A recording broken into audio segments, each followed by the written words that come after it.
Matapos mag-Italy kasama si Coco, Julia, buntis na nga ba?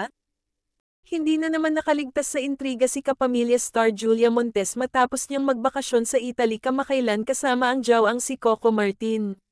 Sa isang episode ng Marites University noong Biyernes ika-10 ng Nobyembre, nahagip ng tsikahan nina Ambet Nabes, June Nardo, at Rose Garcia ang larawan ni Julia sa Italy.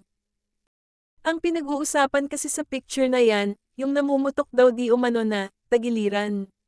Kasi marami na namang nang-iintriga dito sa baby Julia natin na baka na naman buntis na naman daw, saad ni Ambet.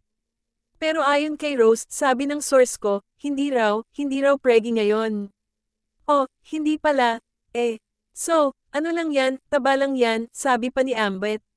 Sa palagay naman ni June, baka bagong kain. Matatandaang hindi ito ang unang beses na napabalitang buntis si Julia kay Coco. Sa katunayan, noong nakaraang taon ay kumalat na ang ganitong chismis matapos niyang magbahagi ng larawan sa kanyang Instagram account. Lalo pang lumakas ang alingas-ngas tungkol sa pagbubuntis ni Julia nang bumulaga siya sa mga huling eksena ng FPJ. Ang probinsyano. Pero natuldukan din naman ng haka-hakang ito nang i-anunsyo na sasabak umano ang aktres sa isang action thriller movie.